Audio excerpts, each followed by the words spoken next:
విషయం లాగేసిందిరా.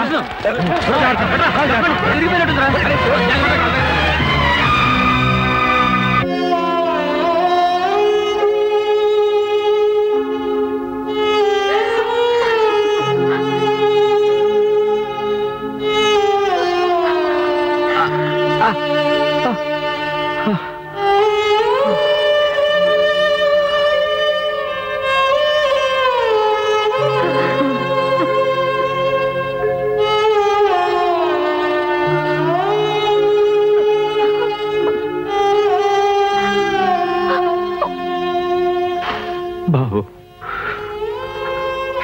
నా బాబుకి ఇస్తావా? ఇస్తానన్న. మరి నా కాలు రంగారావణ, ఫ్యాక్టరీ రూల్స్ ప్రకారం నీ ఉద్యోగం మీ అబ్బాయికి ఇస్తారంట. మరి అబ్బాయి చదువు? పర్వాలేదమ్మా, ఏ తండ్రి అయినా తన కొడుక్కి చదువు మాత్రమే చెప్పించగలడు. కానీ నాన్న నాకు ఉద్యోగం కూడా ఇప్పించాడు. ఆ రెండో టేబుల్ కాఫీ ఎవరా? ఏం కావాలి బాబు? ఓ మినపట్టు పడరా. మినపట్లేదు లేదా? అప్పుడే పడమంటే ఏ నువ్వు వస్తావు మేము కలగన్నామంటాయా? పిండి అయిపోయింది. చపాతీ కావాలా?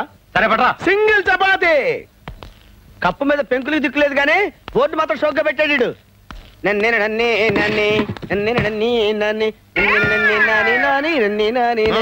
చెప్పవా? ఏం చెప్పమంటావా? కాశీ మందులు కలిసి చెప్పమంటావా? నువ్వు తినేది ఏంటో చెప్పవా? నీ దగ్గరే ఉందో చెప్పవా? ఆ ఇడ్లీ ఉప్మా చపాతీ. ఇడ్లీ ఎంత? 3 రూపాయలు. చట్నీ ఫ్రీ. ఫ్రీయా?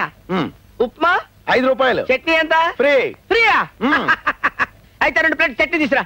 చట్నీయా? వట్టి చట్నీ ఏం చేసుకుంటావా? పట్టించి తలస్నానం చేసుకుంటా. నీకెందుకు తీసురావా? ఎవడండి హోటల్ కొత్తలో ఉన్నాడు.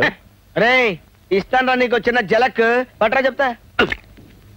ఈడవ్వా, ఈ చిదంబరం గారి హోటల్లో చపాతీ తిన్నా కంటే పాత హవాయి చెప్పు పీకు తిన్నా better. Thank you.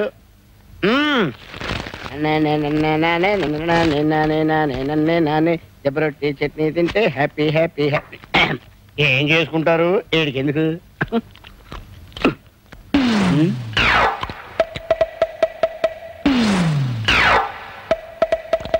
Chidambaram, Chidambaram ఏంటి ఆంబోతులు అలా అరుస్తున్నావు?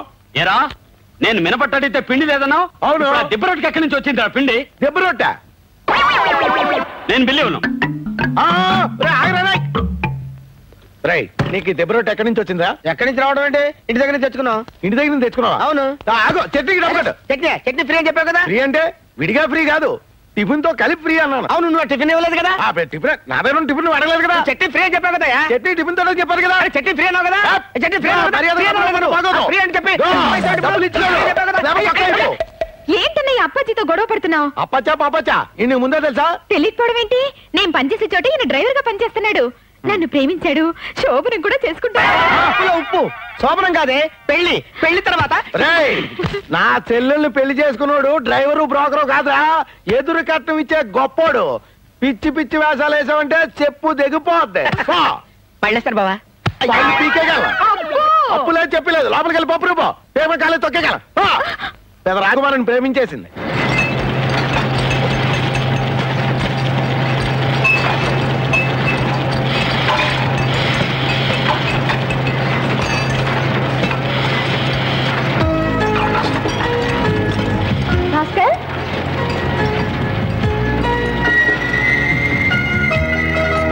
నిర్మల, నువ్వెక్కడికి?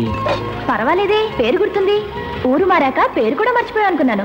మర్చిపోవాలి, తప్పదు. ఇదిగో, ఇలా మాట్లాడితేనే నాకు మండుతుంది. మీరు గొప్పవాళ్ళు, నేను పేదవాణ్ణి. మన ప్రేమని తల్లిదండ్రులు ఒప్పుకోరు, మన పెళ్లి జరగదు. ఈ సుత్తి మానవా? అన్నయ్య,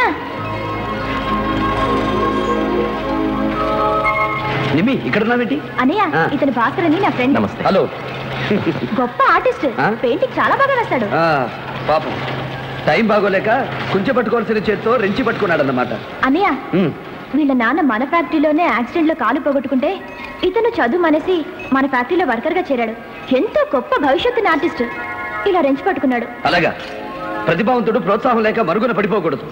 నీ పెయింటింగ్స్ కి ప్రత్యేకంగా ఎగ్జిబిషన్ ఏర్పాటు చేసి నీ ప్రతిభేంటో లోకానికి తెలియజేస్తాను. నువ్వు ఆ పని చేస్తే వీళ్ళ కుటుంబానికి ఎంతో మేలు జరుగుతుందన్నయ్య. అమ్మా, జపాన్ నుంచి మెషినరీ వచ్చింది. కస్టమ్స్ క్లియరెన్స్ కోసం మద్రాసు పెడుతున్నాను. తిరిగి రాగానే ఎగ్జిబిషన్ ఏర్పాటు చేస్తాను. All the best. Thank you sir.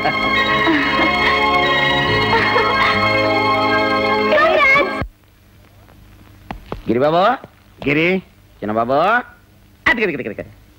ఏంటి జైల్లో కొడుకు ఎలా ఉన్నాడని చూసి వెళ్దామని వచ్చావా? మీ హెల్త్ లో ఏమైనా డిఫరెన్స్ వస్తే మిమ్మల్ని బురద వైద్యానికి తీసుకెళ్దామని వచ్చా. Shut up. చూడు గిరి, మనం ఎంత పెద్ద లాయర్ని పెట్టినా ఈ కేసు గెలవలేమని తేలిపోయిందిరా. అందుకే వేరే రూట్లో వస్తున్నా. నాకెందుకో మీరు ఆ ప్రకృతి ఆశ్రమంలోను బాబీ జైల్లోనూ ఉంటే ప్రశాంతంగా ఉంటుందేమో అనిపిస్తుందండి. అన్సీజన్లో పుట్టిన ఎదవా ఆడి మాటలు పట్టించుకుంటావిడ్రా. చూడు, నిన్నీ స్థితికి తీసుకొచ్చిన చక్రపాణి గాన్ని అంత తేలిగ్గా వదిలిపెట్టను రా. నాకు కొడుకు దూరమైనట్టే ఆడికి దూరం చేస్తా. నేను ఫ్యాక్టరీకి దూరమైనట్టే అన్ని దూరం చేస్తా. ఈ కోటిలింగంతో ఎందుకు పెట్టుకున్నాను రా లింగాని? వాడు జీవితాంతం కుమిలిపోయేట్టుగా చేస్తా. దానికి శ్రీకారం ఆల్రెడీ చుట్టేశారా.